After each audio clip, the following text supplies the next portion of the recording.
अनन्याश्चिन्तयन्तो मां ये जना पर्युपासते तेषां नित्याभियुक्तानां योगक्षेमं वहाम्यहम्। नमस्कार। ये डेटा क्या कहता है कि एक नए एपिसोड में आप सब लोगों का स्वागत है। मैं हूं अजय प्रकाश। ये एपिसोड गीता के बारे में नहीं है। मैं केवल आपको एक श्लोक सुना रहा था जो भारतीय जीवन बीमा निगम यानी कि LIC ऑफ इंडिया, उनका ये मोटो है। आप लोग शायद सब इसका मतलब तो जानते ही होंगे। अब जिन लोगों को इसका मतलब नहीं पता है, उनके लिए बहुत संक्षेप में मैं इसका मतलब बता देता हूँ। इस श्लोक के अंतिम दो शब्द हैं योगक्षेमम वहाम्यहम्। इसका ब्रॉडली ये मतलब है कि जो चीज़ आपके पास नहीं है वो मैं प्रदान करता हूँ, और जो कुछ आपके पास है मैं उसकी संरक्षणा करता हूँ। अब जिस बिजनेस में LIC है, उसके लिए ये श्लोक बिल्कुल ही सही बैठता है, बिल्कुल ही सटीक है। LIC हम लोगों को पॉलिसियां देता है, उनकी संरक्षणा करता है, हम लोगों को सुरक्षा प्रदान करता है, और इसी वजह से हम लोगों का LIC पर एक भरोसा बना हुआ है।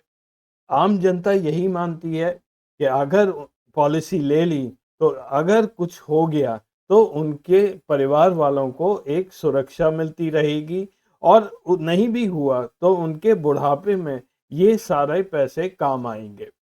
अब इधर हाल ही के दिनों में LIC का निवेश जो अदानी कंपनियों में हुआ है, उसको लेकर बहुत सारे मुद्दे खड़े हो गए हैं। तो क्या इसकी वजह से हम सब का जो भरोसा LIC पर था वो क्या खत्म हो गया है? आज इसी पर हम चर्चा करेंगे। अदानी जी का नाम लेने से हमारी सरकार तो पीछे भाग जाती है। संसद में उनका नाम लिया नहीं जा सकता, और अगर लिया जाता है तो वो रिमार्क्स वहां से हटा दिए जाते हैं, उनको एक्सपंज करा दिया जाता है। लेकिन बात आज हम कर रहे हैं LIC की, ना कि अदानी की।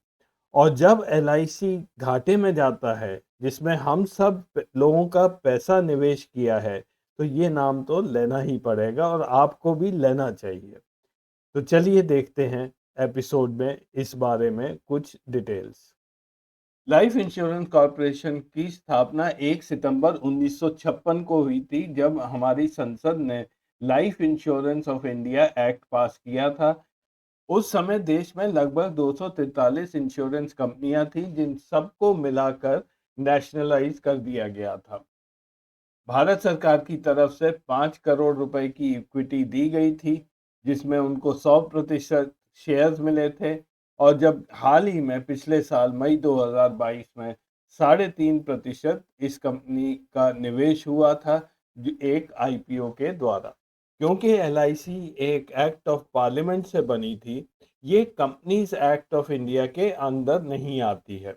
अगर आप मिनिस्ट्री ऑफ कॉर्पोरेट अफेयर्स में इस कंपनी के बारे में इंफॉर्मेशन ढूंढेंगे, वो आपको नहीं मिलेगी। तो इसका कॉर्पोरेट गवर्नेंस भी एक अलग तरीके से ही होता है। बड़े बड़े बिजनेसमैन सरकारी फाइनेंशियल इंस्टीट्यूशंस का फायदा हमेशा से लेते रहे हैं, और ये कोई नई बात नहीं है। लेकिन जब भी ये पहले हुआ है, तब पार्लियामेंट हमारी सर्वोच्च रही है। उन्होंने ऐसी चीजें इन्वेस्टिगेट की हैं, और जो दोषी लोग थे उनको जेल भेजा था।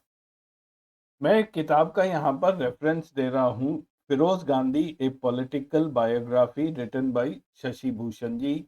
ये 1977 में लिखी गई थी। ये इलेक्ट्रॉनिकली अवेलेबल है, आर्काइव्स में है, और IIT कानपुर की वेबसाइट पर इसकी कॉपी आपको मिल जाएगी। अब अगली 3 स्लाइड्स पर ज़रा ध्यान दीजिएगा, क्योंकि आपको पता चल जाएगा कि तब यानी कि 1955 और आज में क्या फ़र्क है। हमारी संसद में कितना बदलाव आ गया है, हमारे पॉलिटिशियंस में कितना बदलाव आ चुका है। यहाँ पर कुछ एक्सर्प्ट्स हैं इसी किताब से। अगर आपको ये दिख नहीं रहा है तो कोई बात नहीं, मैं इन्हीं एक्सर्प्ट को पढ़कर सुना रहा हूँ। हुआ ये कि जब हम आज़ाद हुए तो उसके बाद कई बिजनेसमैन कांग्रेस पार्टी के नज़दीक आ गए, और अपने पावर का वो गलत इस्तेमाल करने लगे। उसमें से एक थे रामकृष्ण डालमिया, जो कि बहुत ही अमीर बिजनेसमैन थे और साथ ही वो एक इंश्योरेंस कंपनी और एक पब्लिक बैंक के चेयरमैन भी थे। इन दोनों कंपनियों के फंड को इस्तेमाल करके 1946 में उन्होंने एक और कंपनी खरीदी, बेनेट एंड कोलमैन नाम की। अब जब ये बात फिरोज गांधी तक पहुंची तो उन्होंने इस मामले को पार्लियामेंट में इसकी जिक्र किया। उन्होंने इस पर काफ़ी रिसर्च की, डॉक्यूमेंट किया कि ये फंड ट्रांसफर्स कैसे हुए हैं, ये इंटरमीडिएटरीज के थ्रू हुए थे और ये डील स्ट्राइक की गई थी। इन्होंने फिरोज गांधी के इस रिसर्च की वजह से एक इंक्वायरी कमीशन बनाया गया, विवियन बोस कमीशन, और उसके बाद डालमिया को दोषी डिक्लेयर किया गया। उनको कहा गया कि आप ये पैसा वापस कीजिए। इसकी वजह से उन्होंने बेनेट एंड कोलमन कंपनी को गिरवी रखा, लेकिन फिर भी वो जेल जाने से नहीं बच पाए। अब कहा यह जाता है कि डालमिया जी बहुत ही एक रंगीले आदमी थे। उन्होंने एक डॉक्टर को घूस दी, एक गाड़ी दी और उनसे एक मेडिकल सर्टिफिकेट बनवा लिया, जिससे उन्होंने अपने सारे दिन एक हॉस्पिटल में गुजारे, अपनी छठी बीवी के साथ रहकर। उसके अगले साल फिरोज गांधी ने संसद में ये आर्ग्यू किया कि इंश्योरेंस कंपनी का राष्ट्रीयकरण बहुत ही आवश्यक है और इसी वजह से एलआईसी ऑफ इंडिया का एक्ट बनाया गया और एलआईसी का जन्म हुआ। लेकिन बात यही नहीं खत्म हो गई थी। 1957 में एक कलकत्ता के बिजनेसमैन थे हरिदास मुंद्रा। उन्होंने अपने कनेक्शंस यूज करके उन्होंने एलआईसी से 1 करोड़ 24 लाख रुपया निकलवाया और अपनी 6 कंपनियां, जो कि उस समय वो ट्रबल में थी, एक तरह से डूब रही थी, उसमें वो निवेश कराया। और ये कहा जाता है कि ये सरकार के कहने पर ये एलआईसी का पैसा उसमें लगाया गया। यहाँ तक कि ये भी बाद में पता चला कि जब ये पैसा ट्रांसफ़र हुआ तो एलआईसी की जो इन्वेस्टमेंट कमेटी थी, उसको भी इस निर्णय का पता नहीं था। बाद में एलआईसी का ये सारा पैसा डूब गया। इस मामले को फिरोज गांधी ने रफा दफा नहीं होने दिया। फिरोज गांधी ने इस इश्यू को पार्लियामेंट में फिर से उठाया और उन्हीं की स्पीच का एक पैरा है जो मैं पढ़कर सुना रहा हूँ। Parliament must exercise vigilance and control over the biggest and most powerful financial institution it has created, the life insurance corporation of India, whose misapplication of public funds we shall scrutinize today। ये scrutiny की गई। हरिदास मुंद्रा जी को jail भेजाया गया और इसी वजह से तब के फाइनेंस मिनिस्टर एस कृष्णमाचारी, उनको इस्तीफा देना पड़ा। नेहरू जी के न चाहते हुए भी ये सब किया गया। इस घटना के बाद नेहरू जी की साख में गिरावट जरूर आई थी, लेकिन इसके बावजूद भी उन्होंने संसद ने जो कुछ कहा और बोला उसको उन्होंने माना था। दो चीजें अब नोट करने वाली हैं।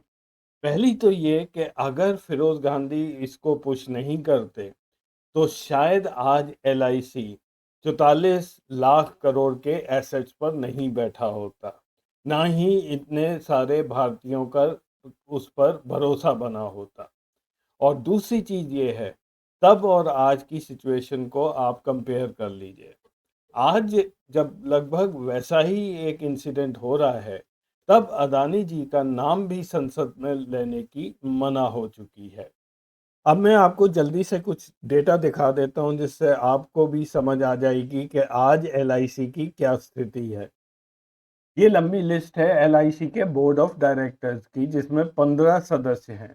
सबसे ऊपर चेयरमैन है मंगलम राम सुब्रमण्यम कुमार। ये 2 बार एक्सटेंशन इनको मिल चुका है। ये हैं साउथ इंडियन मगर लखनऊ के रहने वाले हैं। उसके बाद एक गवर्नमेंट के नॉमिनी हैं सुचेंद्र मिश्रा जी, और फिर 4 मैनेजिंग डायरेक्टर हैं और अन्य फिर 9 इंडिपेंडेंट डायरेक्टर्स हैं। इनमें से एक भी व्यक्ति ऐसा नहीं है जो आज अपनी आवाज़ उठा रहा है। अब पूछने वाला सवाल ये है कि इन डायरेक्टर्स में से कितने सदस्य इन्वेस्टमेंट कमेटी पर थे और वो कौन से डायरेक्टर्स थे जिन्होंने ये अप्रूव किया कि अडानी जी का शेयर एफपीओ में भले ही गिरकर आधा हो गया हो, लेकिन फिर भी एलआईसी उसमें 300 करोड़ निवेश करेगा। ये ग्राफ दिखाता है एलआईसी का जो इन्वेस्टमेंट अडानी की मुख्य 5 कंपनियों में है उसकी वैल्यू। इन्होंने एलआईसी ने अडानी कंपनियों में जब निवेश किया था तो इन शेयर्स की कीमत थी 30,127 करोड़ रुपए, जो कि ये लाल लाइन में दिखाया गया है। 31 दिसंबर 2022 को इन शेयर्स की कीमत थी 82,970 करोड़ रुपए, जो घटकर 27 जनवरी को हिंडनबर्ग रिपोर्ट के आने के 2 दिन बाद इनकी कीमत हो गई थी 56,182 करोड़। और तब भी एलआईसी ने ये स्टेटमेंट जारी किया था कि भले ही अडानी कंपनियों का शेयर की कीमत कम हो रही है, लेकिन वो अभी भी मुनाफे में है। फिर 20 फरवरी को इनकी कीमत हो गई 33,623 करोड़। 22 फरवरी को 27,382 करोड़, 25 फरवरी को 26,194 करोड़। उसके बाद हर रोज शेयर की कीमत में गिरावट आई है और इसमें लगभग 1,000 करोड़ का अभी कमी और हो चुकी होगी। तो मेरा सवाल एलआईसी मैनेजमेंट से ये है कि आप हिंडनबर्ग रिपोर्ट आने के बाद की बात आप छोड़ दीजिए। जब 31 दिसंबर को इन शेयर्स की वैल्यू 82-83 हज़ार करोड़ थी और उस समय शेयर मार्केट गिर रहा था और आते आते 27 फरवरी तक ये 56,000 करोड़ रह गई, यानी कि 26,000 करोड़ का नुकसान हुआ। उस समय कोई डिसीजन लिया गया था कि इन शेयर्स को बेचा जाए? क्योंकि अगर मैं डॉलर में कन्वर्ट करूं तो ये लगभग 3 बिलियन डॉलर्स की गिरावट है, जो कि बहुत ही बड़ी गिरावट है। और फिर भी मैनेजमेंट इस पर चुप बैठा रहा। अडानी की इन 5 कंपनियों के अलावा एलआईसी के पास अंबुजा सीमेंट और एसीसी सीमेंट्स के भी शेयर्स हैं।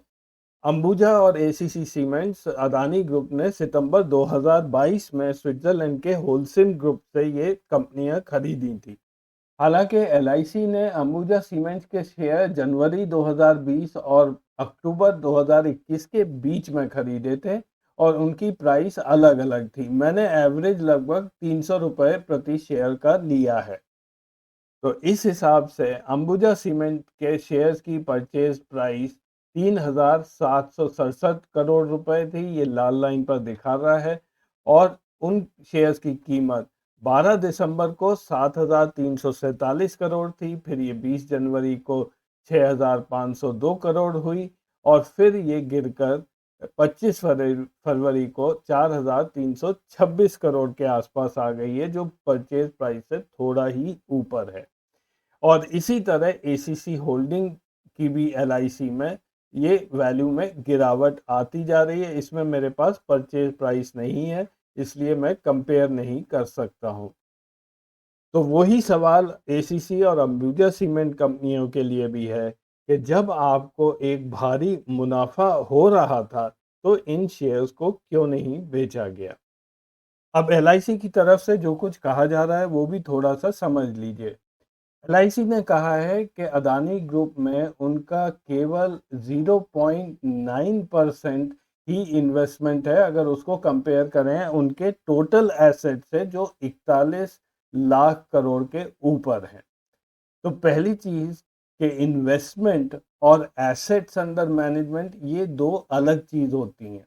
इनका कोई आपस में लेना देना नहीं है। आपने किसी कंपनी में शेयर लगाए, उसकी वैल्यू गिर रही है, जवाब उसका देना है, ना कि एसेट्स का। दूसरी चीज है कि एलआईसी की टोटल जितना भी शेयर्स में इन्वेस्टमेंट है, उनके पोर्टफोलियो की वैल्यू कितनी है, वो हर दिन एक तो चेंज हो रही है और वो इतनी आसानी से मिलती नहीं है। तो जिन एसेट्स अंडर मैनेजमेंट की बात हो रही है उसमें से कितने वैल्यू के शेयर्स हैं और कितना डेट या उधार दिया गया है या अन्य किसी तरह से मैनेज किया जा रहा है, इसके डिटेल्स मेरे को नहीं मिल पाए। एक और पॉइंट भी है कि सितंबर 2020 में एलआईसी के पास लगभग 1% शेयर थे अदानी एंटरप्राइजेस के, जो 2 साल के अंदर सितंबर 2022 तक बढ़कर 4% हो गए थे। न्यूज़पेपर्स और वेबसाइट्स के ज़रिए मैंने ये कोशिश की है कि एलआईसी के स्टॉक्स की वैल्यू निकाली जाए। इकोनॉमिक टाइम्स के मुताबिक फरवरी 2022 में एलआईसी के स्टॉक्स की वैल्यू थी 9.5 लाख करोड़ रुपए।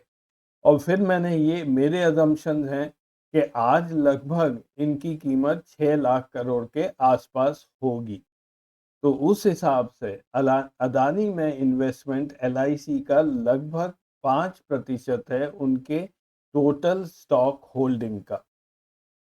तो तीसरा सवाल एलआईसी मैनेजमेंट से ये है कि अगर आपके टोटल इन्वेस्टमेंट का लगभग 5% एक ही कंपनी या एक ही ग्रुप ऑफ कंपनीज में इन्वेस्टेड है, जो डेली जिसकी कीमत कम होती जा रही है, तो क्या आप लोगों को चिंता नहीं हो रही है? तो ये संक्षिप्त में था कि एलआईसी का अदानी कंपनियों में कितना निवेश है और किस तरह से ये गिरता जा रहा है। अब मैं बात करूंगा एलआईसी के अपने बारे में। एलआईसी का अपना शेयर मार्केट में भी गिरता जा रहा है। 24 जनवरी 2023 को जिस शेयर की वैल्यू थी 702 रुपए, वो 25 फरवरी को 584 रुपए था और आज 27 फरवरी को 568 रुपए रह गया है। एलआईसी का मार्केट कैप 2022 के शुरू में लगभग 67 बिलियन डॉलर था। ये स्टॉक मार्केट की वजह से नीचे गिरा। 21 जनवरी 2023 को हिंडनबर्ग रिपोर्ट के आने से एक दिन पहले मार्केट कैप था 54.4 बिलियन डॉलर्स का और आज ये गिरकर लगभग 45 बिलियन डॉलर्स के आसपास हो गया है, शायद उससे भी कम। और चलते चलते मैं ये भी बात करूंगा कि जिन लोगों ने एलआईसी के आईपीओ में निवेश किया था मई 2022 में, उन्होंने शेयर उस वक्त खरीदा था 949 रुपीज से। 15 शेयर्स का एक लॉट था, तो लगभग 13-14 हज़ार रुपए मिनिमम इन्वेस्टमेंट रहा होगा। आज उसी शेयर की वैल्यू 568 रुपए हो गई है। तो वो आपका 13,000 रुपया गिरकर आज शायद उसकी कीमत 7,000 रुपए रह चुकी है। तो एलआईसी एक बहुत बड़ी कंपनी है और ना ही उसका दिवालिया पिटने जा रहा है। पैसे उसके पास बहुत हैं, वो मुनाफे में भी चल रही है, हालांकि मुनाफे में कमी होती जा रही है। और मेरा विश्वास है कि आपकी पॉलिसियां भी पूरी तरह से सुरक्षित रहेंगी। बात कुछ और है, बात है कॉरपोरेट गवर्नेंस की। हमारी सरकारी कंपनियों का गवर्नेंस का इश्यू है, क्या वो इसी तरह से चलेंगी? क्या उनके बोर्ड ऑफ डायरेक्टर्स की जवाबदेही किसी को बनती है? पॉलिटिकल इंटरफेरेंस कितना होता है? और अगर ये इसी तरह चलता रहा, तो पब्लिक का विश्वास धीरे धीरे इन कंपनियों से उठने लगेगा और इसका फायदा उठाने के लिए प्राइवेट इंश्योरेंस कंपनीज तो दरवाजे पर दस्तक दे ही रही हैं। तो आज के एपिसोड में बस इतना ही। कमेंट्स में ज़रूर लिखिए कैसा लगा। अगले हफ्ते फिर मिलेंगे, तब तक के लिए नमस्कार।